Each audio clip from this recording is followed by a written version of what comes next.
You're listening to The Coffee Hour. I'm Andy Bates. I'm Sarah Gulseth.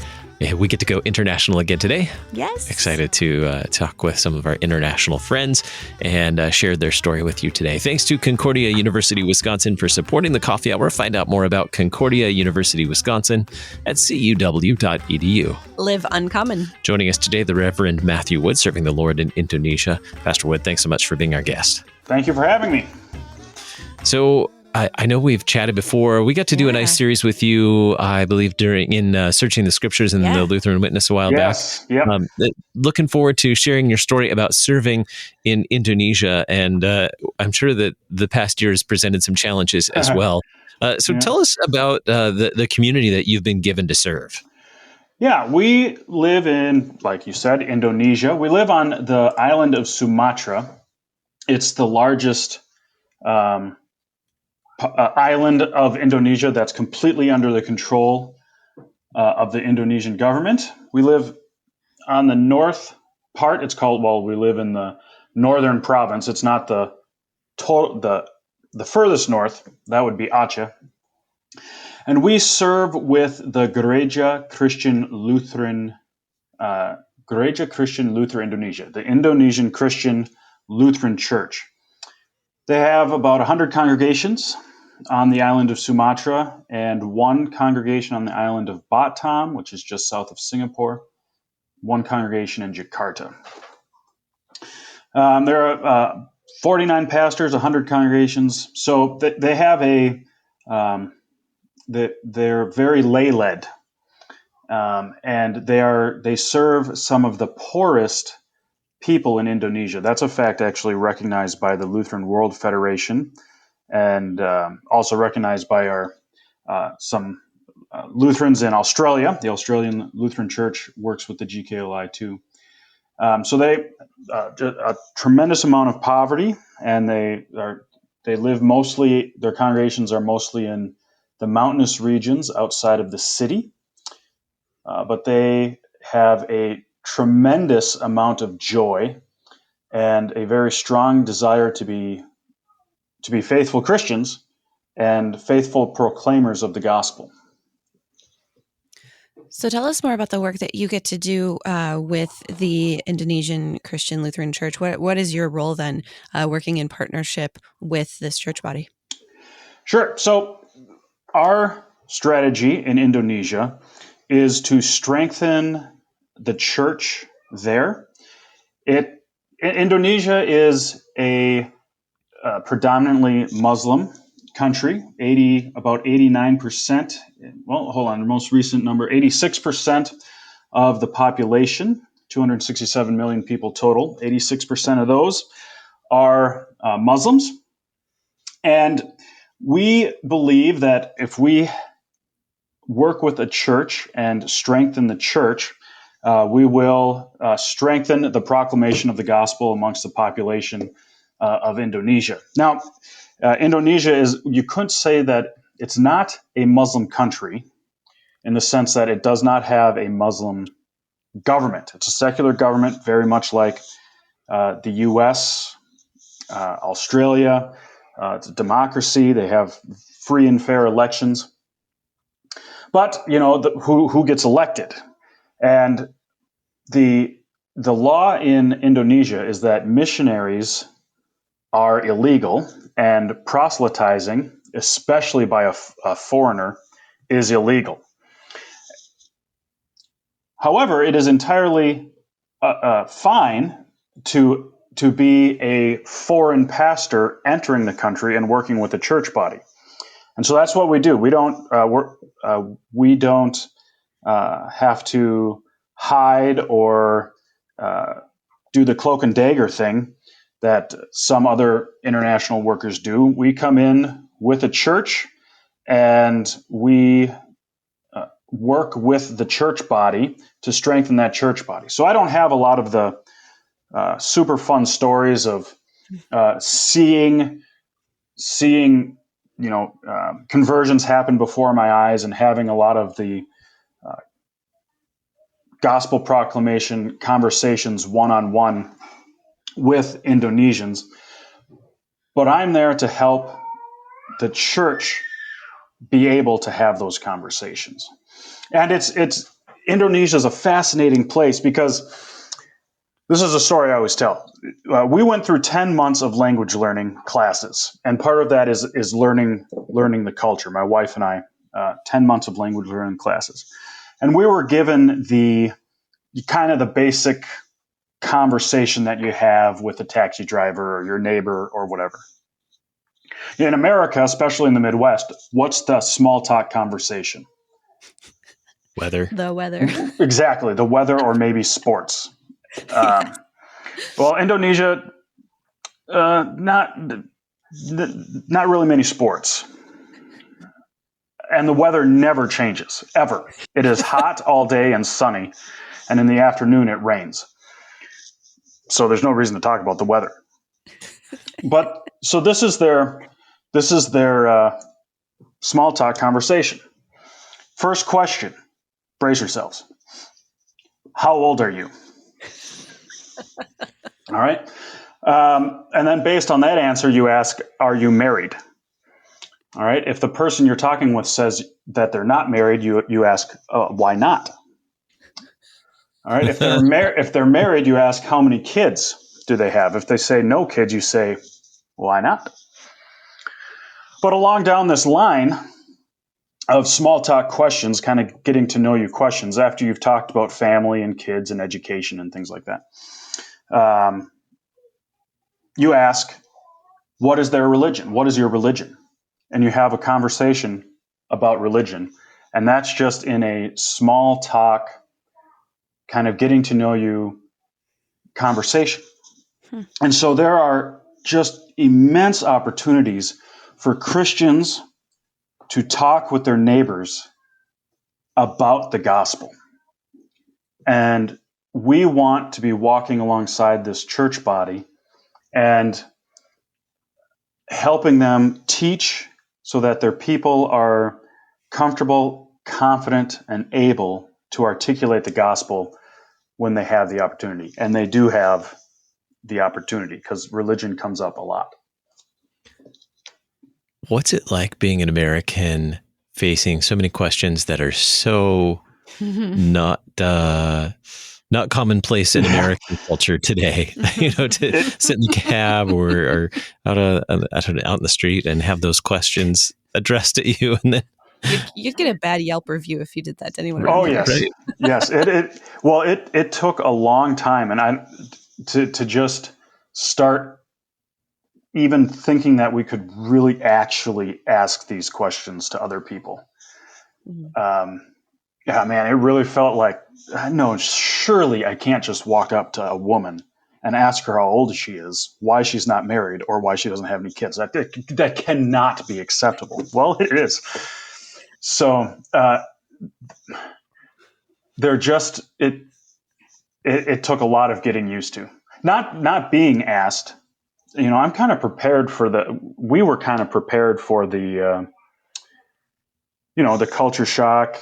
I mean, it's always shocking, but, we were prepared for that. But the expectation that if you don't ask these types of questions, you're really not assimilated into the culture, and you're kind of looked at as you're someone who being standoffish and you don't really want to get to know anyone or the culture. So it's not that you can ask these things if you want. It's if you want to have any hope of being embraced here, start asking these questions. And that, it took a long time to be confident that we weren't just offending everybody.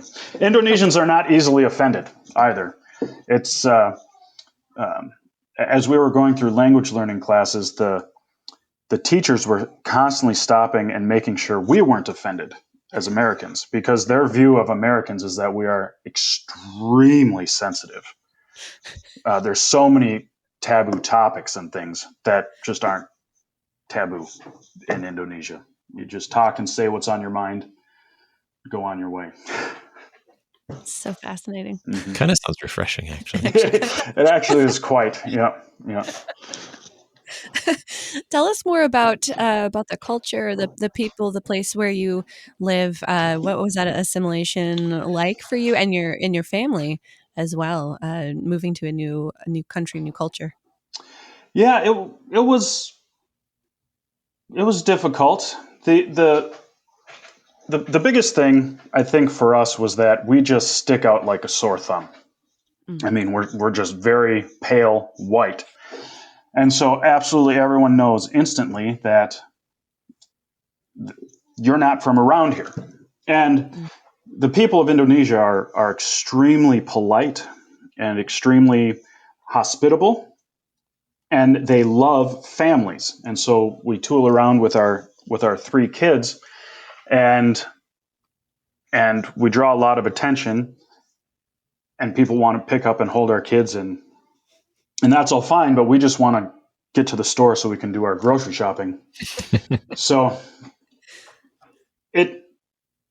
it took a little bit to be, trying to find the line between we're in a new culture and we have to kind of let these uncomfortable things happen, but we also need to somehow find a way to guard ourselves and get the things done that we need to get done. We probably don't navigate it perfectly, but we'll get to relearn all these things again, because we left Indonesia in November because of the Indonesian government shut down the immigration offices. Mm. They let us live there until our visas expired, but then they wouldn't renew the visas, so we came back, and we're working on getting back in. So it's been 6 months now. It's incredibly frustrating, but we're looking forward to getting back and kind of relearning all that. Hmm. And we'll learn more about some of the challenges that the Wood families faced in serving the Lord in Indonesia. We're talking with the Reverend Matthew Wood and about his work serving the Lord in Indonesia. We have more to talk about here on the Coffee Hour. I'm Andy Bates. I'm Sarah Gulseth.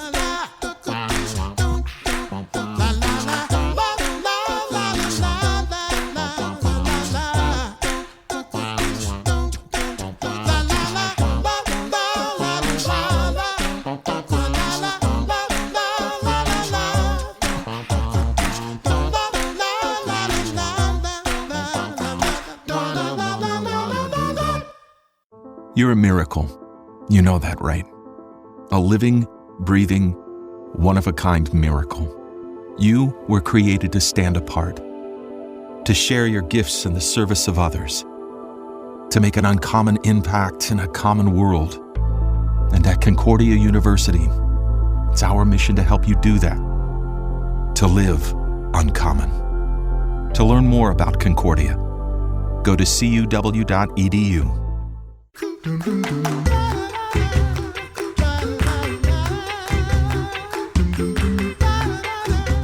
Welcome back to the Coffee Hour. I'm Andy Bates. I'm Sarah Gulseth. We're talking with the Reverend Matthew Wood. He's serving the Lord in Indonesia and spending some time stateside, as you're sharing before the break, a little bit about some of the challenges from the pandemic. What other challenges did you face? What was it like during the early part of the pandemic serving the Lord in Indonesia? Yeah, the early part of the pandemic was it was interesting because COVID didn't get into Indonesia until late March. Most of the world had already kind of been freaking out about it. They hadn't detected it in Indonesia until actually the first cases were discovered, I suppose, on our last day of language learning. And so we finished our language learning classes, and the whole country went into lockdown. And it was a pretty strict lockdown. And so ministry at that point became very difficult because we live in the city of Medan proper. But like I said earlier, the congregations and the pastors and people are more out in the mountainous regions. And when the Indonesian government says stay at home, you stay at home. There were roadblocks, and flights were grounded, and so everything we did was online. But the the pastors and the people in the poor mountainous areas, they have maybe one hand phone, one smartphone for a whole family. And so it's pretty difficult to do that type of, at home remote teaching that way. So what we did was we focused on one of our main projects, which is producing a hymnal in the Indonesian language. And I met online with our translator, and we just hunkered down and focused on that. We got about 50 Lutheran hymns translated into Indonesian. Nice. So, tell us about, speaking of hymnal, which is awesome, tell us about any bright spots or blessings that came about working through these challenges and having to kind of figure out new ways of doing things. Well, the biggest bright spot, I think, is this hymnal project, which really it's something that GKLI has been wanting to do. And, the project was always behind schedule because there's so much to do. And we had some time to sit and focus on that. So that was a blessing. And then brainstorming about how to reach people with, through the internet is leading to some other possibilities of something like a podcast, which the churches and the pastors are looking into figuring out the logistics of all that. Another thing was the LCMS was able to kind of, I would say, put up on the Christian, put our money where our mouth is on the Christian mercy aspect, and show the church that we're not here to just tell them what to do. We're here to listen to their needs and respond to them. We want the Indonesian Christian Lutheran Church to be the lead here, and they have to be the lead because they're the church on the ground. Well, one of the things that we did was we came alongside and helped them feed roughly 340 families during the early days of the pandemic. And so that was an opportunity for the LCMS to just do mercy work and just provide, which was a blessing, and I think went a long way to strengthen our relationship with these Christians.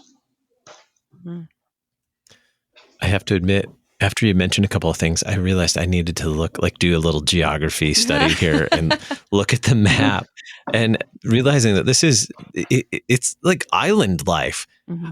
So I wanted to get back to some of the cultural aspects of living in Indonesia and what that life is like there. So obviously, I'm guessing with island life, it's not like cities with major highways and things like that, but totally different culture than what most of us are used to here in the U.S., unless you live in a tropical region in the U.S., right, which there aren't a lot of those. Yeah, that's one of the things that's one of the things that I realized quickly, and I don't know if I have my finger on it exactly. But coming from, I grew up in Minnesota, and so everything has to get, no islands, but also everything has to get done before winter. Right. Right. Yeah. Nothing has to get done before anything in Indonesia. Right. It's summer all the time. And so there's just this, and it's always hot. And so there's a very, Indonesians will throw around the word lazy. But I don't think it's a laziness. I think it's a realization that life doesn't need to be fast pace, and so it's a slower, more leisurely way of living, and it's much more conversational. I mean, it all ties back with even the small talk conversation I was talking about earlier. You want to get your groceries, you got to get your groceries, yeah, but you got to talk to the cashier about how old she is and whether she's married first, So everything really is focused on these relationships. You also mentioned highways. Yeah, there's no highways. It takes a trip from, say, a 2.5 hour drive on the freeway in America is going to take 9 to 10 hours in Indonesia. Wow. So yeah, that's part of the challenges with getting to some of the smaller, more remote congregations in Indonesia. The other thing is 17. There's the actual count is 17,508 islands. Wow. And the people living on these islands, we're talking over 700 languages. And so what happens is people are very tribal, not in a bad sense, but people are, there's the Bataks, there's the Jawas, there's the Mentawai and the Nias, and they're very comfortable just being in their own tribes. And so that's one of the things. The church we work with is predominantly Batak, and they speak Batak, but they also realize that they want to be a church not just for Batak people, but for all people. And so there's an official language, Bahasa Indonesia, and that's most everybody's second language. And going back to the hymnal project, the hymnal is going to be published not in Batak, but in Bahasa Indonesia. And that's a big move for this church, because in Indonesia, most churches are tribal. Most church, the families get together, they're all one tribe, they start a church, and so they speak their family language. But this Batak church is now saying, look, we need to produce resources, and this hymnal is one of them, in Bahasa Indonesia, so that our people learn to think theologically, think about Christianity and their religion, not as this is our tribal thing, but we're part of this Indonesian culture, and this gospel is for all of Indonesia. Mm-hmm. So now I'm curious about this church body. How does this church body reach into these communities with all of the distance that has to be covered in the different languages? How does what do these pastors do in day-to-day life to bring the gospel to people? Well, so Indonesia has your cities, which in the cities it's a lot like an American city. You're going to have to be much more intentional about getting out through the relationships of your parishioners and through the people they know at work and conversations like that. In the country, though, there's still a lot of poverty, and so the church is seen as a place that can meet bodily needs, can meet your just base needs of food and even at times shelter. And so the church is the GKLI recognizes that their congregations in the country need to be open and hospitable to the sojourner, I guess you could say. And that actually has produced some gospel fruit in, let's see, I always forget. In Kuamang Kuning, there was a congregation that these people found themselves found themselves without a home. Long story short, they were coming out of the jungle. Their home had been turned into a palm oil plantation, and they needed help. And so this Kuamang Kuning congregation taught these people how to farm, where to sell their extra produce, and even worked with the Australian Lutheran Church to build some housing. And through that, through being open to working with the people that weren't part of their tribe, who they didn't know, working with them in Bahasa Indonesian, they were able to proclaim the gospel alongside of those works of mercy. And 19 adults were baptized and were brought into the church from that. And I think that's the type of opportunity that's going to be happening all around the island of Sumatra. Now I'm fascinated, and I'm going to go chasing rabbits, trying to learn But this is great to learn about how the Lord is using you and the church in Indonesia to share the gospel. How can we stay up on the Lord's work there in Indonesia? Well, I think the easiest way is we have a family website. It's called theseaside.asia. That's the CSEASIDE.Asia. No .coms, no .orgs, theseaside.asia. We chose that because C is an abbreviation for Southeast Asia, which is where Indonesia is. So that has, I've been a little lax in keeping up with the blog, but what that does have is always has our current newsletter. It has a link to our Instagram. You can sign up to receive our newsletter. If you want to stay up to date on what God is doing in Indonesia, that's the place, theseaside.asia. Very good. Our guest today, the Reverend Matt Wood, serving the Lord in Indonesia. Thanks so much for being our guest on the Coffee Hour. Thank you. I'm Andy Bates. I'm Sarah Golseth. The Coffee Hour with Andy and Sarah is a production of KFUO. To support the Coffee Hour and KFUO Radio, visit KFUO.org. You can also text KFUO to 41444 or send an email to gifts@kfuo.org. And you can call us at 800-844-0524. KFUO. Christ for you, anytime, anywhere.